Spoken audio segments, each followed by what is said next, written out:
Hello everyone, welcome to the channel. हम अपनी 10 minute history series को आगे कंटिन्यू कर रहे हैं। अगर आपने पहले के वीडियोस नहीं देखे हो तो जरूर देखना।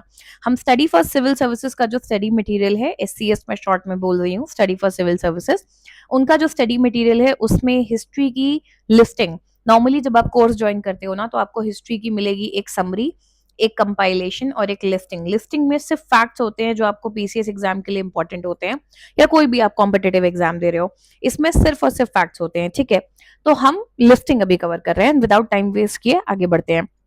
सबसे पहले Rigveda. Rigveda is the first systematic available text in the world. ठीक है, इकलौता इकलौता नहीं, सबसे पहला है systematic available text in the world. First Friedrich Rosen started editing the Rigveda in Latin in 1838 AD.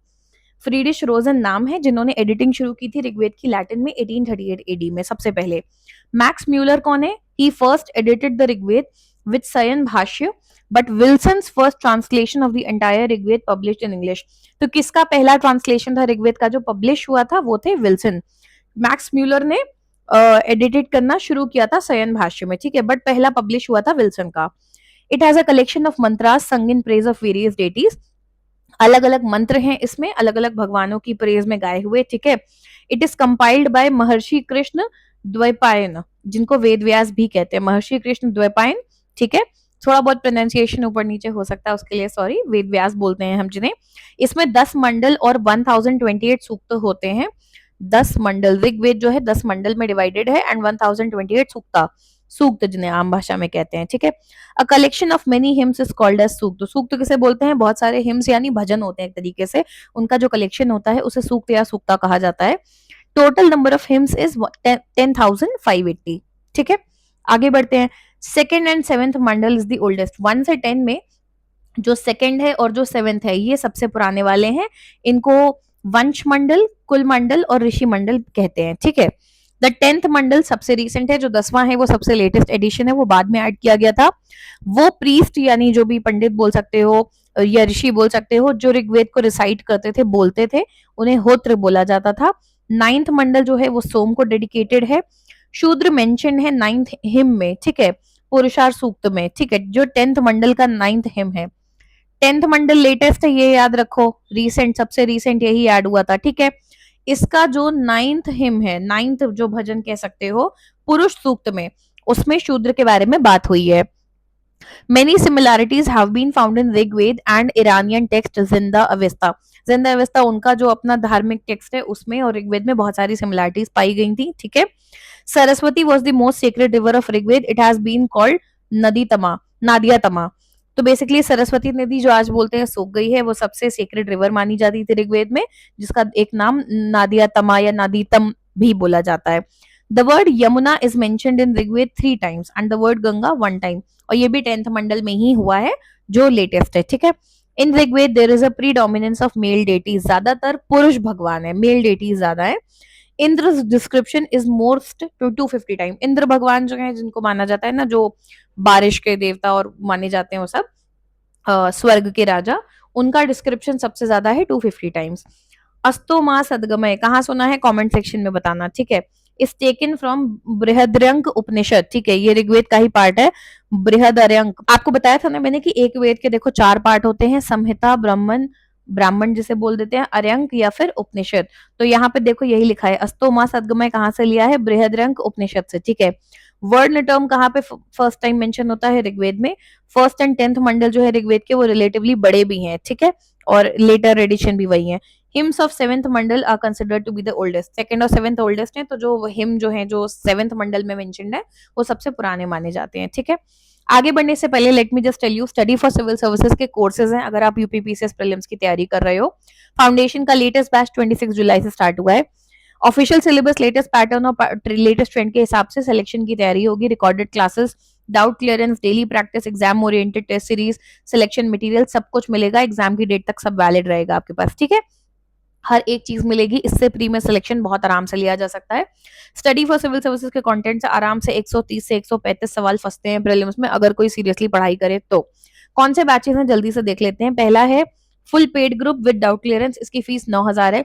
इसमें आपको सारे basic notes, video, summary, strategy plan, basic test, daily और monthly current affair, compilation, listing, test series, recorded classes, class notes, पूरा doubt clearance, CSAT सब कुछ मिलेगा। इसके अलावा आपको पेड क्विज के ग्रुप में भी ज्वाइन कराया जाएगा। तो A to Z सारी तैयारी होगी इसमें with doubt clearance.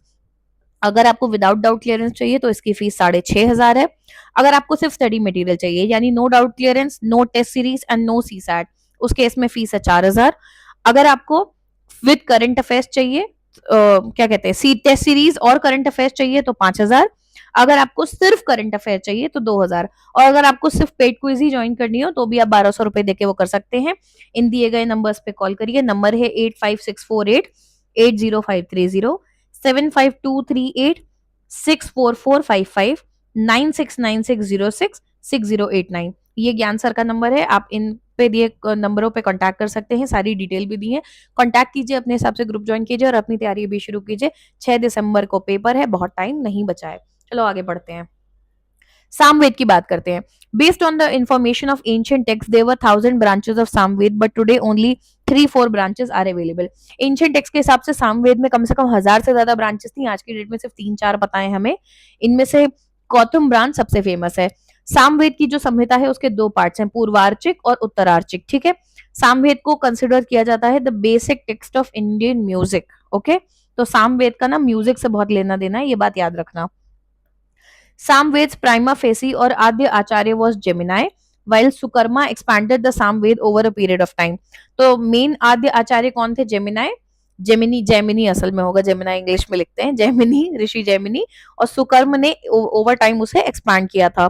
Total number of मंत्र कितने हैं? 1869, बट सम मंत्र हैव कम मल्टीपल टाइम, कोई कोई मंत्र कई बार आया है।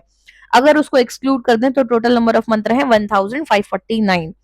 इनमें से 1474 मंत्र जो हैं वो ऋग्वेद से ही लिए गए हैं, इसीलिए सामवेद को इंटीग्रल माना जाता है ऋग्वेद को पढ़ने के लिए। ठीक है, क्योंकि काफी कुछ वहीं से लिया गया है। Samaveda the oldest text on Indian musicology, Indian music को लेकर सबसे पुराना टेक्स्ट हमारे पास सामवेद है। वो प्रीस्ट जो सामवेद को रिसाइट करते हैं उन्हें बोलते हैं उद्गर्ता। जेमिनी, ऊपर जेमिनाई लिख दिया था। Jaimini a discipline of Veda Vyasa is considered the prima facie, ये बात मैंने आपको बता दी कि कंपाइल इन्होंने किया था। First information about seven tone, ये जो गाते हो ना सारे गामा पाधा नीसा, पहली इंफॉर्मेशन इनके बारे में हमें सामवेद में मिलती है। सामवेद का उपवेद होता है गंधर्व वेद। इसकी 3 मेन ब्रांचेस हैं, कठुमिया, रनयानिया और जैमिनिया। हिंदी में थोड़ा प्रोनाउंसिएशन अलग हो जाता है। These branches represent different text and traditions of Samaveda. अगला है यजुर्वेद। इन एंशिएंट टाइम्स टोटल 101 ब्रांचेस थी यजुर्वेद की। Yajurveda is believed to be originated from वायु. It is also called Veda of gati और कर्म। यजुर्वेद के 2 पार्ट हैं, शुक्ल यजुर्वेद और कृष्ण यजुर्वेद। ठीक है, ये एम्फेसाइज करता है ज्यादातर रिचुअल्स पे और वेरियस एक्टिविटीज ऑफ यज्ञ। यज्ञ देख के कंफ्यूज मत होना, ये इंग्लिश में ऐसे लिखते हैं, नहीं तो ये है यज्ञ। ठीक है, तो जो भी यजुर्वेद में ज्यादातर यज्ञ के जो भी रिचुअल्स होते हैं, पूजा पाठ कर्म कांड, उसके बारे में ज्यादा बताया गया है। जो यजुर्वेद को रिसाइट करते हैं उन्हें अध्वर्यु बोला जाता है। इसमें 40 मंडल और 2000 वर्सेस हैं। In this the method of यज्ञ एंड यज्ञ सैक्रिफाइसेस हैव बीन मेंशन्ड। तो याद रखना, सामवेद किसके बारे में ज्यादा है? म्यूजिक के बारे में, हिम्स है और काफी कुछ ऋग्वेद से ही उठाया हुआ है। यजुर्वेद किसके बारे में ज्यादा है? रिचुअल और उनसे जुड़ी हुई सेरेमनीज के बारे में। ठीक है, ऐसे याद रखोगे तो याद रह जाता है आराम से। The cradle of elephants is mentioned in Yajurveda, the first mention of Rajasuya and Vajpayee यज्ञ। तो एंशिएंट टाइम में यज्ञ किए जाते थे, राजसूय यज्ञ, वाजपेयी यज्ञ, ये सब फेमस यज्ञ हैं जो किए जाते थे। ये पहली बार मेंशन होता है यजुर्वेद में। अगला है हमारा अथर्ववेद। अथर्ववेद में 20 चैप्टर, कांड जिन्हें बोलते हैं, 20 चैप्टर हैं। नंबर ऑफ सूक्त कितने हैं? 731। मंत्र कितने हैं? 5849। 1200 मंत्र इसमें ऋग्वेद संहिता से लिए हुए हैं। दी ओनली ब्राह्मण ऑफ अथर्ववेद इज गोपथ ब्राह्मण। तो जो मैंने आपको बताया था ना ऊपर, ब्राह्मण संहिता, आर्यन, उपनिषद होते हैं हर वेद के, तो अथर्ववेद का एक ही है, वो है गोपथ ब्राह्मण। इन्फॉर्मेशन इज गिवन अबाउट तंत्र मंत्र, विचक्राफ्ट, टोटका, इंडियन मेडिसिन एंड साइंस। तो याद रखो कौन सा किसके बारे में?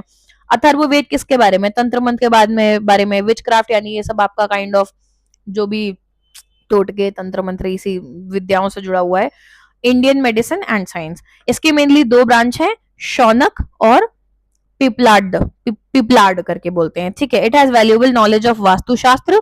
तो जो वास्तु आप आज इतना पढ़ते हो, सुनते हो, इतना ट्रेंडिंग में रहता है, वो भी अथर्ववेद से आता है। इसका कोई भी अर्यंक नहीं है। उपनिषद कौन से है? मुंडक, मंदुक्य एंड प्रसन्न। ठीक है, the Atharvaveda mentions Parikshit, the king of Kuru, ठीक है, याद रखना। Who has been described as the god of mrityu lok. Parikshit जो कुरु राजा थे, जब ये सबकी डेथ हो गई थी, पांडव की और सबकी, तो जो अभिमन्यु के बेटे थे आगे चल के, वो परीक्षित कहलाते हैं, ठीक है। तो अथर्ववेद मेंशन करता है परीक्षित को, जो कुरुओं के राजा थे, और उनको डिस्क्राइब किया है एज गॉड ऑफ मृत्यु लोक, ठीक है।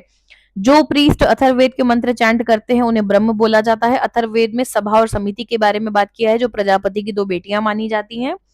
1/6 ऑफ अथर्ववेद जो है वो प्रोस के फॉर्म में है। अथर्ववेद में पहली बार worldly matters have been given extensive importance. अब इसको अगर आप शॉर्ट में समझोगे तो ऋग्वेद से अथर्ववेद की तरफ आते आते आप देखोगे ऋग्वेद में हिम्स बहुत सारे थे, भगवानों की बातें ज्यादा थी। सोम में धीमे धीमे म्यूजिक का भी मेंशन आया, और जब आप उस पे आओगे यजुर्वेद में तो देखोगे तंत्र विद्या और थोड़ा थोड़ा सामाजिक तत्वों की तरफ आना शुरू होता है। और अथर्ववेद में ये काफी आ जाता है कि एम्पायर्स और राजाओं के बारे में भी मेंशन्ड है, वर्डली मैटर्स के बारे में मेंशन्ड है, सभा समिति के बारे में मेंशन्ड है। तो ये धीमे धीमे हम सोसाइटी का ट्रांजिशन भी देख रहे हैं। इसके आगे का हम कल पढ़ेंगे। चैनल को सब्सक्राइब जरूर कर लेना, कोर्स जरूर ज्वाइन कर लेना, प्लीज अपनी तैयारी कर लो। ये जो हम पढ़ रहे हैं ये हिस्ट्री की सिर्फ लिस्टिंग है, तो सोच लो समरी कंपाइलेशन में कितना कुछ दिया हुआ है, आराम से उससे प्री निकल सकता है। और ये सिर्फ हिस्ट्री है, ऐसा आपको हर सब्जेक्ट के लिए मिलेगा। सो टाइम मत वेस्ट करो, कोर्स ज्वाइन करो, और कोई भी डाउट हो कमेंट करके पूछ सकते हो। नंबर सारे डिस्क्रिप्शन में भी दिए हुए हैं। Thank you.